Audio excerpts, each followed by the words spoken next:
There are certain names that echo through history, not as whispers, but as thunderclaps. Names that, even a century later, retain the power to unsettle, to provoke, and to divide. They belong to men who didn't just participate in history, but who grabbed it by the throat and tried to bend it to their will. And then, there is a name that did something far more dangerous. He didn't command armies or build industrial empires. His weapon was the written word. His battlefield was the human mind. And his war was against reality itself. Friedrich Nietzsche. To some, he is the most brilliant and courageous philosopher in modern history. A prophet who single-handedly diagnosed the sickness of Western civilization, who dared to declare that God was dead, and who offered humanity a new, terrifying path forward, a path to becoming something more than human. To others, he is the most dangerous thinker who ever lived, the intellectual architect of nihilism, the man whose ideas, in the wrong hands, became a blueprint for tyranny, eugenics, and genocide on a scale the world had never seen. His story is one of awe-inspiring genius and of heartbreaking tragedy. It's the story of a man who waged war on the world's most powerful institutions, who sought to tear down 2,000 years of morality, and who ultimately paid the highest possible price for his vision. He is the man who stared into the abyss of human existence until the abyss stared back into him. What makes Nietzsche so profoundly controversial is that his good side was every bit as good as his bad side was bad. His life is a demonstration of what happens when a singular, brilliant mind goes completely unchecked. When ambition isn't for money or for power, but for the very soul of mankind. This is the story of the man who became the youngest tenured professor in the history of one of Europe's most prestigious universities, only to throw it all away in disgust. The story of a quiet, sickly, and painfully shy academic who wrote with a hammer, and whose philosophical dynamite would either liberate humanity or serve as the detonator for its darkest chapter. So, how did the pious son of a Lutheran pastor become the man who would gleefully proclaim himself the Antichrist? How did his philosophy of self-overcoming become twisted into a justification for the extermination of millions? And how did the work of a man who despised German nationalism and anti-Semitism become the official philosophy of the Third Reich? To understand this, we have to go back to a time before the infamy, before the madness, before the myth. Back to the very beginning, to a small town in Prussia and the birth of a boy who was destined to change the world or to break it. Chapter 1. The Pious Son.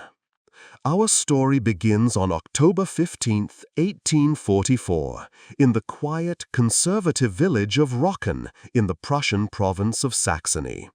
It is here that Friedrich Wilhelm Nietzsche is born into a world steeped in faith, tradition, and devotion. His father, Karl Ludwig Nietzsche, is the town's Lutheran pastor, a respected, gentle man of God. His mother, Franziska, is the devout daughter of a pastor herself. The Nietzsche household is a bastion of piety, music, and quiet intellectualism. The future of young Friedrich seems preordained. He would follow in the footsteps of his father and grandfather, serving God and the community. He was, by all accounts, a serious, well-behaved, and deeply religious child, so much so that his schoolmates nicknamed him the Little Pastor. But this idyllic world is about to be shattered. When Friedrich is just 4 years old, his father begins to suffer from a debilitating brain ailment. After a year of intense pain and mental decline, Carl Ludwig dies, leaving a profound and permanent void in his son's life. A year later, tragedy strikes again when Friedrich's 2-year-old brother Joseph also dies. In the span of 2 years, the young boy who knew only the security of faith and family is confronted with the brutal, arbitrary nature of death. He sees his father, a man of God, struck down. He sees his infant brother taken. For a mind as sensitive as Friedrich's, these events are not just tragedies, they are theological problems. They are the first cracks in the foundation of his world. How could a benevolent God permit such suffering? This question, born in childhood grief, would haunt him for the rest of his life and become a central pillar of his later philosophy. Forced to leave the parsonage, the family, Friedrich, his mother, his grandmother, 2 paternal aunts, and his younger sister, Elizabeth, moves to the nearby town of Naumburg. Here, Nietzsche grows up in a household composed entirely of women. This insulated and, some biographers argue, suffocating environment shapes him profoundly. He becomes introverted, studious, and seeks refuge in music and writing.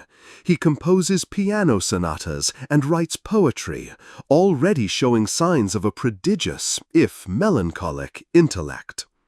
His academic brilliance is undeniable. He is admitted to the world-renowned Schulpforte, a boarding school that had educated some of Germany's greatest minds.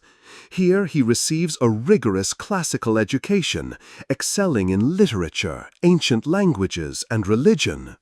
He is a model student, yet beneath the surface of conformity, a rebellion is brewing. He begins to question the very foundations of his religious upbringing. He and a small circle of friends create their own private intellectual club, a space to explore forbidden ideas in art, music, and philosophy. He reads the controversial Life of Jesus by David Strauss, a book that treated the Gospels not as divine revelation, but as historical, mythological texts. For Nietzsche, this is an intellectual earthquake. The idea that the Bible could be analyzed like any other ancient text, that its truths were not absolute, opens a door in his mind that will never be closed.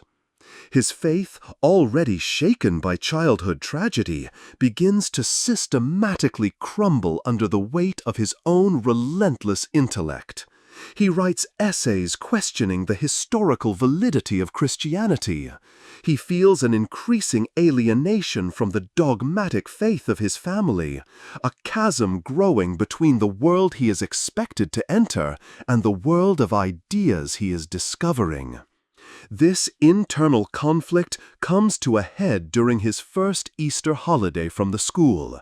When it comes time for the family to take communion at the local cathedral, a foundational ritual of their faith, Friedrich refuses. He stands apart, a silent dissenter in a family of believers. It's a quiet act of rebellion, but a seismic one. It is the first public declaration of his break with the world of his father. The little pastor is dead. Something new and far more dangerous is beginning to take shape. Upon graduating from Schulpforte, Nietzsche enrolls at the University of Bonn in 1864, intending to study theology and classical philology, a compromise to appease his family. He joins a traditional student fraternity, trying to fit the mold of a German university student, even fighting a duel and receiving a scar on his nose for his efforts. But he is disgusted by the boorish, drunken antics of his fraternity brothers. He finds their conformity and mindless tradition repulsive. His real passion lies in philology, the rigorous, scientific study of classical texts. And it is here that he finds a new father figure, a new source of authority, Professor Friedrich Wilhelm Ritschl, one of the leading classical scholars in Europe. Ritschl is a master of textual criticism, a discipline dedicated to stripping away centuries of error, mistranslation, and myth to get to the original, unvarnished truth of a text. Nietzsche is enthralled. He sees in philology a tool, a method for uncovering truth with surgical precision. It is a discipline that rewards skepticism and punishes blind faith. Where theology demanded acceptance, philology demanded proof. For Nietzsche, this isn't just an academic pursuit, it is a moral one.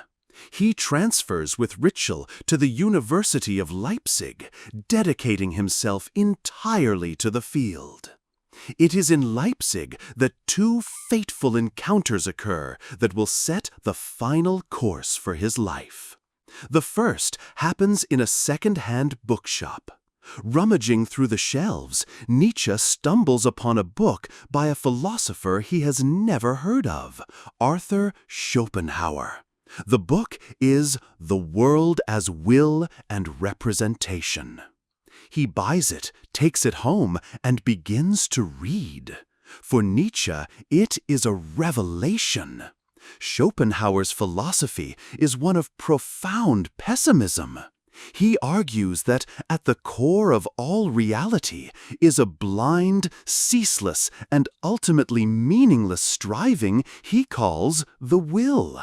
A relentless, hungry force that drives all living things, causing endless suffering. Schopenhauer presents a godless universe, one governed not by divine providence, but by an irrational, all-powerful force. Nietzsche is electrified. He later wrote that it felt as if Schopenhauer was speaking directly to him. Here was a philosopher who did not flinch from the harsh realities of existence, who saw the world without the comforting illusions of religion. Schopenhauer gave Nietzsche the philosophical language to articulate the dark intuitions he'd had since childhood. For a time, Nietzsche becomes a devoted disciple. The second, and equally momentous encounter, is with the music of Richard Wagner. Wagner is already a cultural titan in Germany, a composer of epic, mythic operas that aimed to revolutionize art itself. Nietzsche hears the preludes to Tristan und Isolde and Die Meistersinger von Nürnberg and is utterly captivated. He sees in Wagner's music the same profound, tragic depth he found in Schopenhauer. It is an art form that doesn't shy away from suffering, but transforms it into something beautiful and sublime. For Nietzsche, Schopenhauer and Wagner become a new holy trinity, replacing the one he had abandoned. They represent a new path forward, a way to face a godless, meaningless world and still create meaning and beauty through art and philosophy. His academic work, meanwhile, is so brilliant that it borders on the unprecedented. He publishes papers in prestigious academic journals while still a student. Professor Ritschl, a man not given to hyperbole, declares that Nietzsche is a genius, that he has never seen a student with such talent, and that he will one day be one of Germany's foremost philologists. Ritschl's prediction comes true with astonishing speed. In 1869, the University of Basel in Switzerland is looking to fill its chair of classical philology. Ritschl, hearing of the opening, takes an extraordinary step. He writes a letter of recommendation for his 24-year-old student, a young man who has not even completed his doctorate. The letter is unequivocal. Ritschl writes, "In my 39 years of teaching, I have never seen a young man so like Nietzsche. He is an absolute phenomenon." He states that Nietzsche can do whatever he sets his mind to. On the strength of this recommendation and Nietzsche's published works, the University of Basel makes a stunning offer. They offer the professorship to Friedrich Nietzsche. He has not written his dissertation. He has not taken his final exams. The University of Leipzig, upon hearing the news, simply waives these requirements and confers a doctorate upon him without a thesis, based solely on the quality of his existing publications. At just 24 years old, Friedrich Nietzsche, the boy from Rocken, becomes the youngest person ever to hold a full professorship in classical philology at the University of Basel. It is a meteoric, almost unbelievable ascent to the highest echelons of academia. He has achieved, before the age of 25, a level of professional success that most scholars work their entire lives to attain. He stands at the pinnacle of his chosen field. He has the respect of his peers, a stable and prestigious career, and a brilliant future laid out before him. And he is about to burn it all to the ground. Chapter 2. The God of Music.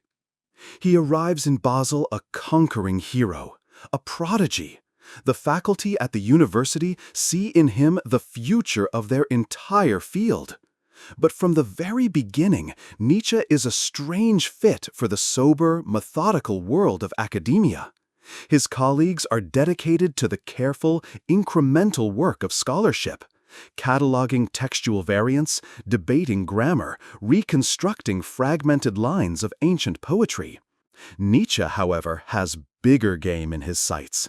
He isn't interested in the footnotes of history. He wants to rewrite the book. He sees philology not as an end in itself, but as a weapon, a tool to dissect the very origins of Western culture, to find the source of its sickness and to forge a cure. And he believes he has found the living embodiment of that cure. His professorship in Switzerland places him less than a day's journey from Tribschen, a villa on the shores of Lake Lucerne. And Tribschen is the home of Richard Wagner. For Nietzsche, this proximity is fate. He secures an introduction through a mutual acquaintance, and on his 25th birthday, he makes the pilgrimage to meet his idol. He is ushered into the presence of the maestro, a man 31 years his senior, a cultural giant at the peak of his powers. Wagner is charismatic, domineering, and brilliant, an ego on a continental scale. He sees in this intense, worshipful young professor a powerful intellectual ally, a high priest for his new artistic religion. Nietzsche is immediately intoxicated. He is welcomed into the inner sanctum of the Wagner household, becoming a regular, cherished guest. He spends his weekends and holidays at Tribschen listening to Wagner play passages from his new, monumental opera cycle, The Ring of the Nibelung. He walks and talks for hours with the composer and his brilliant wife, Cosima, the daughter of the composer Franz Liszt. For the lonely, isolated Nietzsche, Tribschen becomes the family he craved. Wagner is the powerful father figure he lost as a child.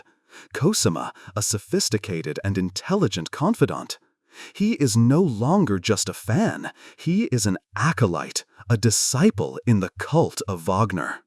And it is a cult. Wagner's ambition is breathtaking. He isn't just writing operas, he is forging a new German identity. He believes his music dramas, these epic fusions of myth, music, and theater, are the key to a cultural rebirth, an antidote to the shallow commercialism and creeping decadence he sees all around him. Nietzsche is swept up in this grand vision. He believes he is witnessing the second coming of Greek tragedy, and that Wagner is its prophet. But before he can become the chief evangelist for this new movement, the old world intrudes with brutal force. In July 1870, the Franco-Prussian War breaks out. Germany is swept by a wave of patriotic fervor. Nietzsche, though a resident of neutral Switzerland and having renounced his Prussian citizenship to take the job in Basel, feels an overwhelming duty to serve. He volunteers as a medical orderly. His tenure on the battlefield is short, but it is a vision of hell. He is not a soldier, but a caregiver, tasked with tending to the grievously wounded in the aftermath of brutal combat. He is surrounded by mangled bodies, disease, and the constant presence of death. He rides for days in a cattle car packed with injured men, contracting both diphtheria and dysentery himself. The experience shatters his already fragile health and scars him for life. He witnesses the raw, unvarnished horror of existence, the meaningless suffering that Schopenhauer had written about. This is not the glorious, heroic combat of nationalist fantasy. It is a bloody, traumatic, Dionysian chaos. He is sent home, a broken man. But it is in this state, physically wrecked, psychologically raw, and spiritually inflamed by the gospel of Wagner, that he produces his first great work. It is not the kind of book anyone expected from the brilliant young professor of philology. It is a book of prophecy, a philosophical explosion. It is called The Birth of Tragedy from the Spirit of Music. And it is one of the most glorious acts of professional suicide in the history of academia. The book's central idea is a revolutionary reinterpretation of ancient Greece. For centuries, the Greeks had been seen as the epitome of calm, noble rationality, the serene Greeks of sculpture and architecture.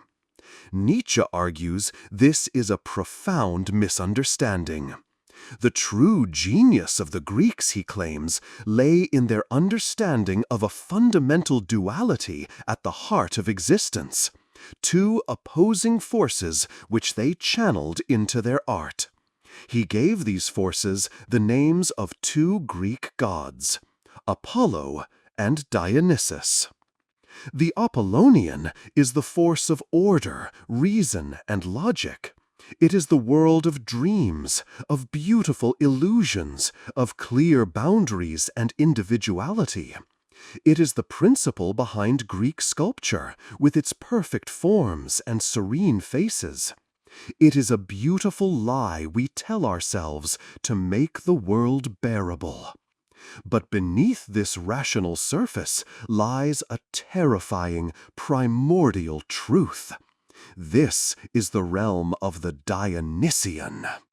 The Dionysian is the force of chaos, intoxication, and ecstasy. It is the raw, primal energy of nature itself. In the Dionysian frenzy, all boundaries dissolve. The individual is swept away into a feeling of oneness with the world, a unity that is both rapturous and horrifying. It is the experience of looking directly into the abyss, of understanding the fundamental truth that all of existence is built upon a foundation of suffering and strife. Nietzsche's radical thesis is this: the supreme achievement of Greek culture, the tragic play, was born from the fusion of these two forces. The Greeks were strong enough to face the Dionysian horror of existence, but they did so through the beautiful Apollonian illusion of myth and art. The audience, watching the tragic hero be torn apart on stage, experienced a cathartic release. They saw the worst the world had to offer, and in the shared musical experience of the chorus, they affirmed life, not in spite of its suffering, but because of it. It was a profoundly pessimistic worldview that resulted in the most optimistic and life-affirming art. But then, Nietzsche argues, it was all destroyed, and he names a single culprit: Socrates. For Nietzsche, Socrates, with his relentless questioning and his mantra that the unexamined life is not worth living, is the villain of Western history. Socratic rationalism, with its obsessive belief that reason could understand and solve everything, declared war on instinct, on mystery, on the Dionysian. It taught that knowledge is virtue, and that suffering is merely the result of ignorance. This, for Nietzsche, was a shallow, pathetic optimism. It created a culture that could no longer face the abyss, that hid from the tragic truths of existence behind a flimsy wall of logic. This Socratic impulse, he argues, has dominated Western thought for over 2,000 years, leading to a weak, decadent, and life-denying civilization. But the book does not end in despair. It ends with a stunning proclamation. After 2 millennia of decay, a savior has arrived. The spirit of tragedy, he declares, is being reborn. And it is being reborn in the mythic musical dramas of Richard Wagner. The book is a direct, explicit piece of propaganda for the Wagner cause. Nietzsche has used the full weight of his academic prestige to anoint his master as the cultural messiah of Germany. When The Birth of Tragedy is published in 1872, the academic community reacts with stunned disbelief, followed by savage fury. They see the book for what it is, a complete abandonment of scholarly method. It has few footnotes and builds its grand theories on intuition and poetic assertion, not on evidence. He had betrayed his field. He was no longer a philologist. He was a mystic, a pamphleteer for an opera composer. His colleagues in Basel begin to shun him. Students stop enrolling in his classes. His lectures are delivered to nearly empty rooms. The golden boy has become a pariah. The killing blow comes from a young, ambitious philologist named Ulrich von Wilamowitz-Moellendorff. He sees Nietzsche's book as an attack on the very integrity of his discipline, and he decides to destroy it. He publishes a now infamous pamphlet titled Philology of the Future. It is a meticulous, merciless, and utterly devastating takedown of The Birth of Tragedy. Wilamowitz-Moellendorff goes through Nietzsche's arguments one by one, exposing his historical inaccuracies, his speculative leaps, and his willful distortion of evidence to fit his Wagnerian agenda. He paints Nietzsche as a charlatan, a madman drunk on metaphysics who has disgraced the title of professor. The pamphlet is a sensation. It circulates throughout the universities of Germany, and it is decisive. It ends Friedrich Nietzsche's academic career. Even his old mentor, Professor Ritschl, who had once called him a phenomenon, expresses his deep disappointment. Nietzsche has made his choice. He has torched his reputation, his career, and his future in a blaze of devotion to Wagner and his own philosophical vision. At only 28 years old, he is an outcast in the only world where he had ever known success. He has achieved the pinnacle of his profession, and he has burned it all to the ground.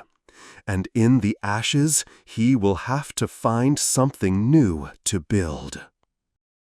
Chapter 3: Twilight of the Idols. For a few years, Nietzsche endures his academic exile, clinging to the belief that he and Wagner are fighting a noble war against a decadent culture. He sees his professional ruin as a martyr sacrifice for a higher cause. He continues his pilgrimages to Tribschen, contributing essays to Wagner's cause, the lone intellectual apostle for the new art form. The culmination of all their dreams is on the horizon, the Bayreuth Festival. This is Wagner's magnum opus. He has raised enormous sums of money to build his own custom-designed opera house, a temple for his art, in the small Bavarian town of Bayreuth. In the summer of 1876, the first festival is to be held, premiering the complete Ring cycle. It is meant to be a consecrated event, the birth of a new era. The Emperor of Germany will be there. Kings and aristocrats from across Europe will attend. It is the ultimate triumph of the Wagnerian movement. And for Nietzsche, it is the moment of his greatest and most painful disillusionment. He travels to Bayreuth expecting to find the rebirth of Greek tragedy. Instead, he finds a circus. He is repulsed by the vulgarity of the event, the ostentatious wealth, the fawning crowds of socialites and German nationalists. This isn't a sacred artistic rite. It's a glitzy, patriotic spectacle. He sees Wagner himself, holding court, basking in the adulation, and he no longer sees a cultural savior. He sees a showman, a brilliant actor who has become just as decadent and theatrical as the culture he claimed to oppose. The break is not immediate, but it is decisive. He flees Bayreuth before the festival is even over, disgusted and heartbroken.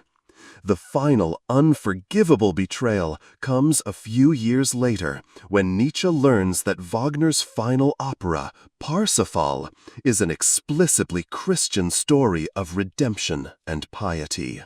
Wagner, the man who was supposed to help him overcome the weak, life-denying morality of Christianity, had, in Nietzsche's eyes, crawled back to the cross. It is the ultimate act of hypocrisy. The God he had worshipped for nearly a decade had revealed himself to have feet of clay. This break with Wagner is the most important intellectual event of Nietzsche's life. It forces him to stand completely alone. He had already abandoned the religion of his father. Now he must abandon his surrogate father, Wagner, and his philosophical father, Schopenhauer. All his idols must be smashed. There can be no masters, no saviors, no external truths. He must become his own authority. At the same time, his physical health, never robust, collapses completely. He is plagued by excruciating migraines that leave him vomiting and half-blind for days on end, along with severe digestive problems and chronic exhaustion. The rigors of teaching become impossible. In 1879, at the age of just 34, he resigns from his professorship at Basel on a small pension. He is now officially a man without a country, a profession, or a home. And so begins his second life, a decade of nomadic wandering. He becomes a shadow, a free spirit drifting through the high alpine villages of Switzerland in the summer and the coastal towns of Italy and France in the winter, desperately searching for a climate that might offer some small relief from his relentless physical suffering. He lives a solitary, frugal existence in cheap boarding houses, a man with a suitcase full of books and notebooks. And it is in this period of profound isolation and constant pain that he becomes the philosopher we know today. He forges a new way of writing, the aphorism. He abandons long, systematic arguments for short, sharp, explosive paragraphs and single sentences designed to provoke, to challenge, and to undermine. He is no longer building systems. He is planting philosophical dynamite. He publishes a torrent of books that represent his declaration of independence. Human, all too human, Daybreak, the Gay Science. In these works, he takes a hammer to every cherished conviction of Western civilization. He becomes a genealogist of morals, digging beneath our values to uncover their dirty, all too human origins. And what he uncovers is his most audacious and controversial idea, that what we call good and evil are not eternal truths handed down from God, but weapons invented by specific groups to assert their power over others. He argues that history reveals two fundamental types of morality. First, there is master morality. This is the value system of the noble, the powerful, the ancient aristocrats. For them, good was a synonym for their own qualities: pride, strength, courage, ambition, and a joyful affirmation of life and its instincts. Bad was simply what was not like them: the weak, the cowardly, the timid, the pathetic. It was a morality created by the powerful for the powerful. But then something extraordinary happened. The oppressed, the weak, the slaves, the vast majority of humanity staged a rebellion, but not a physical one, a spiritual one, a slave revolt in morality. Driven by a deep, simmering resentment, what Nietzsche calls ressentiment, against their masters, they could not win in a direct fight. So they won by convincing everyone, including the masters themselves, that their weakness was actually a virtue. This is the birth of slave morality. It takes the values of the master and declares them to be evil. Strength becomes sinful pride. Ambition becomes greed. Power becomes cruelty. And simultaneously, it takes the qualities of the slave: humility, pity, meekness, patience, turning the other cheek, and rebrands them as good.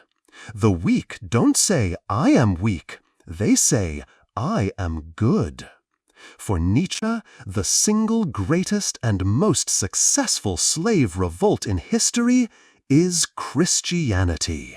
He sees it as a brilliant, 2,000-year-long conspiracy of the weak to poison the conscience of the strong, to make the noble feel guilty for their own nature. It is a morality that denies life, that fears instinct, that preaches of a better world after this one because it cannot bear the reality of the here and now. This attack on the very foundations of Judeo-Christian ethics brings him to his most famous and most terrifying proclamation. It appears in his 1882 book, The Gay Science, in a parable known as the Madman. Nietzsche describes a madman who runs into a marketplace, lantern in hand in the bright morning, crying out, "I seek God! I seek God!" The sophisticated atheists in the market laugh at him. The madman then turns on them and delivers one of the most chilling speeches in all of philosophy. "Where is God?" he cried. "I will tell you. We have killed him. You and I. All of us are his murderers. God is dead. God remains dead. And we have killed him." This is not a triumphant cheer of atheism. It is a scream of horror. The madman is horrified not that God is gone, but that the people in the marketplace do not understand the consequences. They do not realize what they have done. For Nietzsche, God was the central sun around which Western civilization had orbited for 2 millennia. The belief in God was the ultimate foundation for all meaning, all purpose, all law, and all morality. Now that this foundation has been dynamited away by science, by skepticism, by philosophy itself, the entire structure is doomed to collapse. Humanity is now unchained from its sun, hurtling through an infinite, empty, and freezing cosmos. There is no up or down, no right or wrong. The death of God, Nietzsche warns, will not lead to a happy, rational utopia. It will lead to the greatest crisis in human history, the rise of a planetary-scale nihilism. Nihilism is the horrifying realization that life is without meaning, purpose, or intrinsic value. It is the belief that everything is permitted because nothing is true. It is the abyss that opens up when all our highest values devalue themselves. Nietzsche, the man who stared into that abyss, saw it as his life's mission to overcome it. He had diagnosed the sickness. He had killed the old God and exposed the old morality as a sham. Now he faced the ultimate question. After God, what? If humanity is not to collapse into nihilistic despair, something new must take his place. A new goal, a new meaning, a new kind of human. And so, in the silent, frozen void left by the corpse of God, Nietzsche sets himself the most audacious task in the history of philosophy. He must create a new religion for a godless world, a new Bible, a new Savior. He must give humanity a reason to live now that the ultimate reason has been taken away. The result is his masterpiece, a book unlike any other in Western thought. It is not a treatise of logic, but a work of prophecy. It is not written in the dry prose of a professor, but in the mythic, lyrical language of a holy text. He calls it Thus Spoke Zarathustra, a book for all and none. Nietzsche resurrects the ancient Persian prophet Zoroaster, who he saw as the first to create a moral worldview based on the struggle between good and evil. It is fitting, Nietzsche thought, that Zarathustra should be the one to overcome that error. His Zarathustra is a hermit who has spent 10 years in solitude, meditating in a cave high in the mountains. But like the sun, overflowing with its own light, he is filled with so much wisdom that he must descend to share it with humanity. He comes down from the mountain, a new prophet for a new age, to deliver a new gospel. And his first sermon is a warning and a promise. He arrives in a town and finds the people gathered in the marketplace, waiting for a tightrope walker to perform. He seizes the moment and cries out to them, "I teach you, the Übermensch. Man is something that shall be overcome." What have you done to overcome him? This is Nietzsche's answer to the death of God, the Übermensch, or Overman. If humanity is no longer a creature created by God with a divine purpose, then it is merely a bridge, a rope over an abyss, a bridge between animal and something more. The purpose of humanity is not to be comfortable, not to be happy, but to overcome itself, to become the Übermensch. But what is the Übermensch? For over a century, this concept has been violently misunderstood and deliberately corrupted. The Übermensch is not a member of a master race. It is not a blonde-haired, blue-eyed beast of prey. It has nothing to do with genetics or nationality. Nietzsche, who despised German nationalism and scorned anti-Semitism, would have been horrified by this interpretation. The Übermensch is a psychological and spiritual state. He is the individual who has faced the terror of nihilism and survived. He is the one who understands that there are no preordained values, no cosmic morality, and instead of falling into despair, he rejoices. He sees the empty canvas of existence as an opportunity for the ultimate act of creation. He becomes his own God.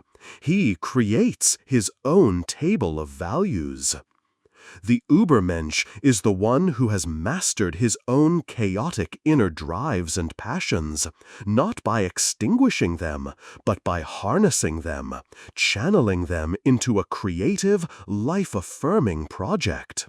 He lives with courage, with style, and with a profound sense of responsibility for shaping himself into a work of art. But Zarathustra sees that the crowd in the marketplace is not ready for this teaching. They mock him. They want entertainment, not salvation. And in their faces he sees the terrifying alternative to the Übermensch. He sees the future that awaits a humanity that fails to overcome itself. He calls it the last man. The last man is the ultimate nightmare of mediocrity. He is the endpoint of a civilization that values only comfort, security, and the absence of pain. The last man takes no risks. He seeks no great challenges.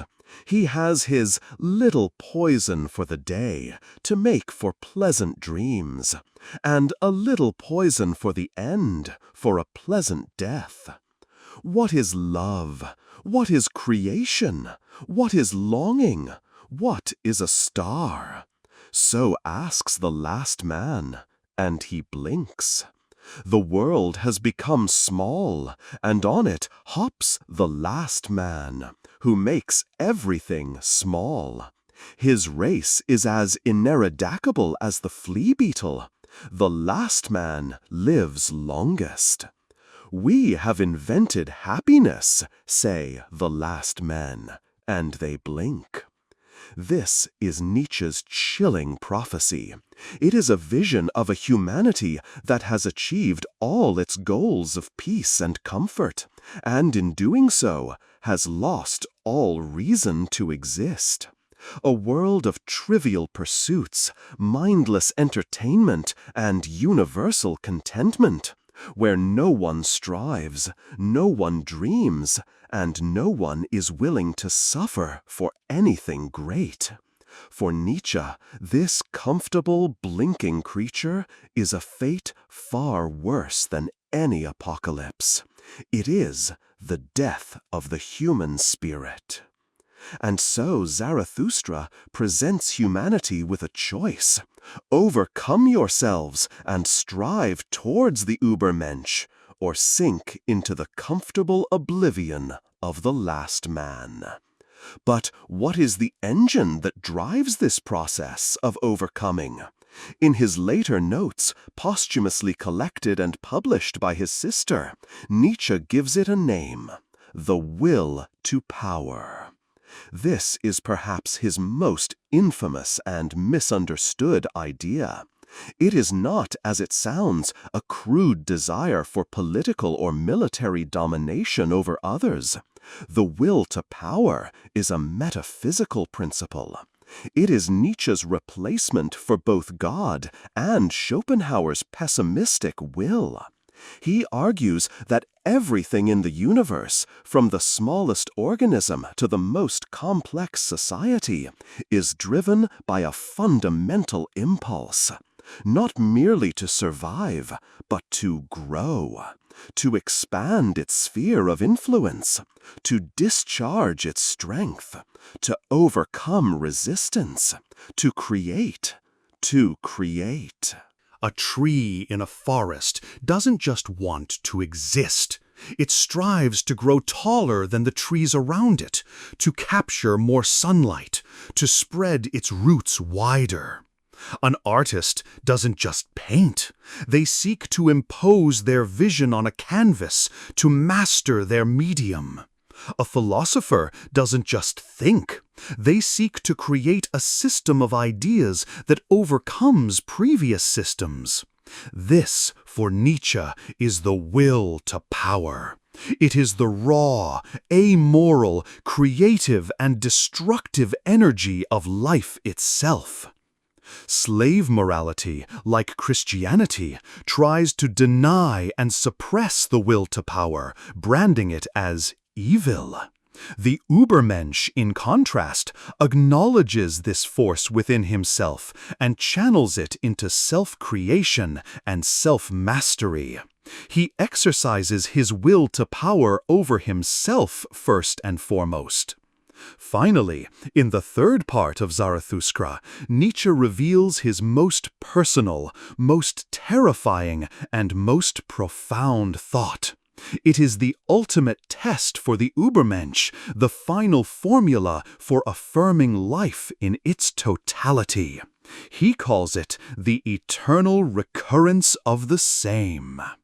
He presents it as a thought experiment proposed by a demon who steals into your loneliest loneliness.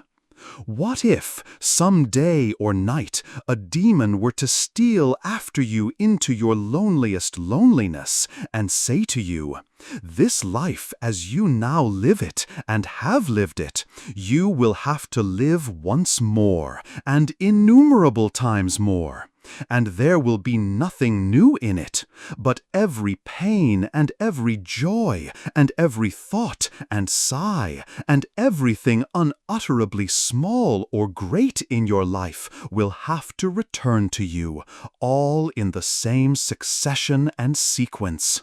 Would you not throw yourself down and gnash your teeth and curse the demon who spoke thus? Or have you once experienced a tremendous moment when you would have answered him, 'You are a god, and never have I heard anything more divine'? This is the heaviest weight. The idea that every single moment of your life, the triumphs and the humiliations, the moments of exquisite joy and the days of agonizing pain will be repeated exactly as they were forever. There is no escape, no redemption, no heaven, just this life again and again. For most, this would be the ultimate horror, but for the Übermensch, it is the ultimate blessing. To be able to look back on one's entire life with all its suffering and chaos and say, "Yes, I willed it thus, again." That is the highest state a human being can achieve. It is what Nietzsche called amor fati, the love of one's fate. Not just to bear what is necessary, but to love it. Thus spoke Zarathustra was Nietzsche's great gift to the world. But the world was not listening. The book sold in pitiful numbers. Those who did read it were mostly bewildered by its strange style and radical ideas. He was a prophet without disciples. And it was during this very period of intense creation that his personal loneliness became almost unbearable.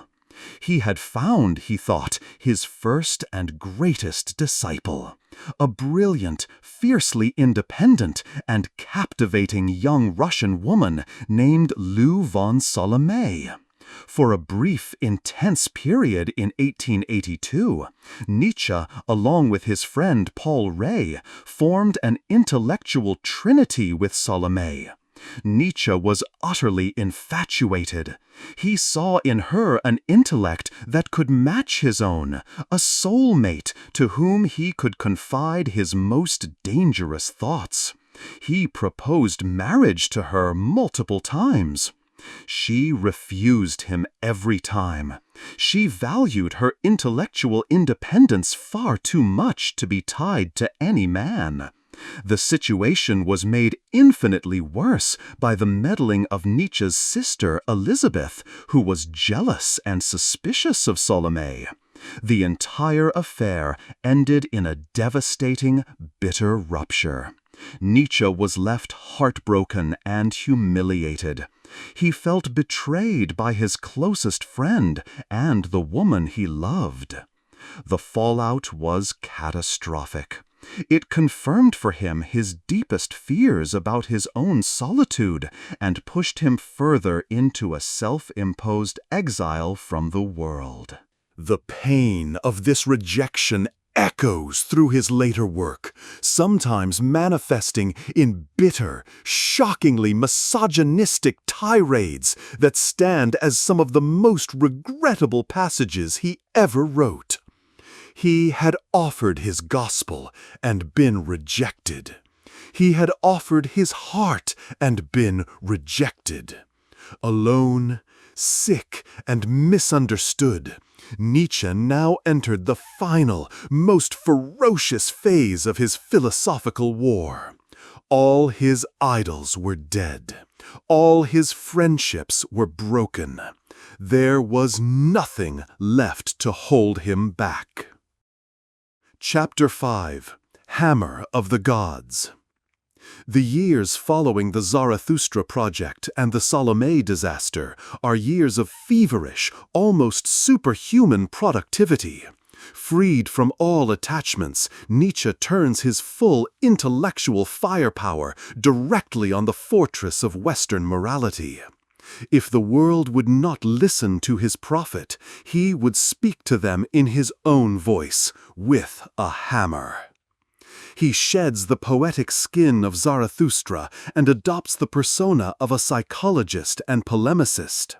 He writes a series of brilliant, savage, and deeply influential books: Beyond Good and Evil, On the Genealogy of Morals, Twilight of the Idols, The Antichrist. His goal is no longer just to announce the new, it is to utterly demolish the old. In On the Genealogy of Morals, he conducts a brutal archaeological dig into the origins of our most sacred values. He argues that concepts we take for granted, like guilt and conscience, were not born from a divine spark, but from a primitive, bloody history of cruelty. The conscience, he claims, is nothing more than the instinct of aggression and cruelty turned inward against the self, a result of being forced to live in a society that forbids its outward expression. It is the sickness of a domesticated animal. He attacks Christianity with a venom that is still shocking to read today. In The Antichrist, he calls it a religion of pity, a vampiric faith that drains the life out of the strong and elevates the sick, the botched, and the weak. He declares it the one great curse, the one great intrinsic depravity, the one immortal blemish of mankind. He is no longer a philosopher in an armchair. He is a warrior. He calls himself the first immoralist and declares that his destiny is to break the history of humanity in two. He writes with a terrifying, exhilarating clarity, as if he knows his time is running out. And while he is waging this war on paper, a very different battle is being fought by the person who would ultimately claim his legacy, his sister, Elizabeth Forster Nietzsche. Elizabeth was the polar opposite of her brother in almost every way. Where Friedrich was a radical individualist who despised the state, Elizabeth was a conventional German nationalist. Where Friedrich loathed anti-Semitism, calling it a disgusting movement, Elizabeth married one of Germany's most prominent anti-Semitic agitators, Bernhard Forster. Together, the Forsters embarked on a bizarre and doomed utopian project. They traveled to the jungles of Paraguay in 1887 to found Nueva Germania, New Germany. It was intended to be a racially pure Aryan colony, a bastion of German virtue, far from the corrupting influence of Jewish people in Europe. Nietzsche was appalled. He wrote to his sister with undisguised contempt for her husband and their anti-Semitic nonsense. The project was, predictably, a complete disaster. The colonists were beset by disease, agricultural failure, and infighting. Bernhard Forster, facing financial ruin and public disgrace, committed suicide in 1889.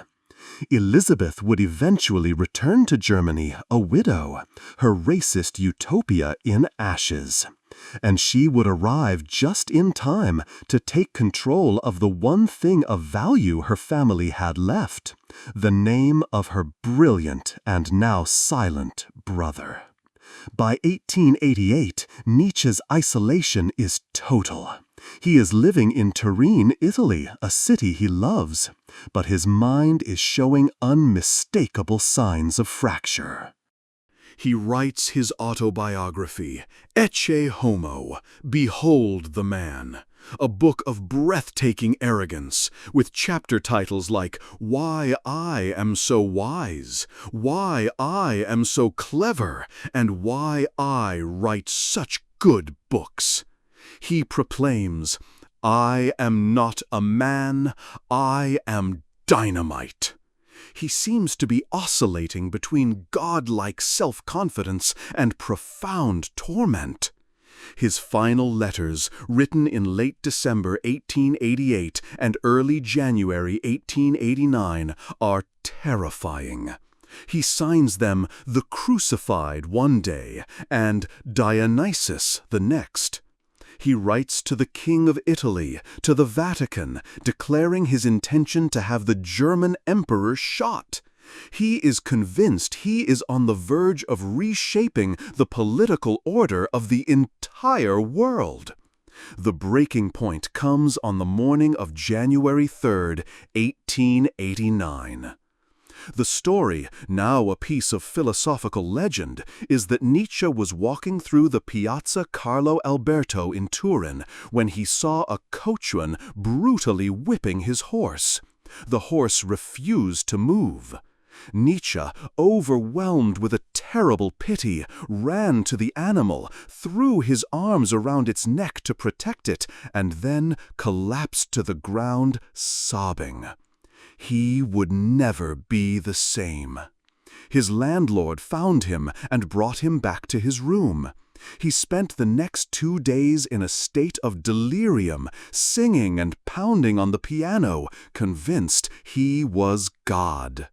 His old friend from Basel, Franz Overbeck, received one of the mad letters and rushed to Turin. He found Nietzsche a shattered man, a mindless wreck. Overbeck brought him back to Switzerland, where he was committed to a psychiatric clinic in Basel.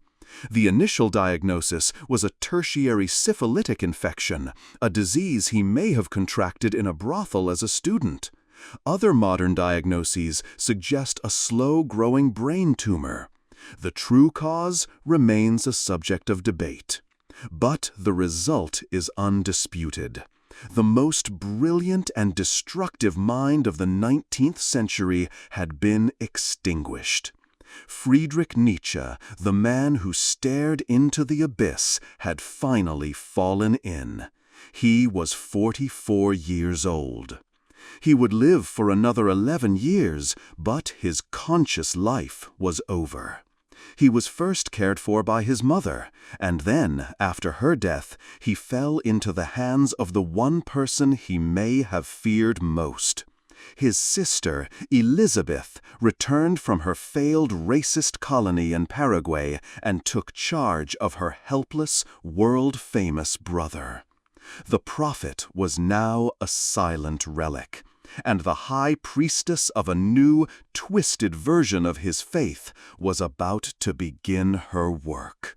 Nietzsche's body was still alive, but his legacy was about to be murdered.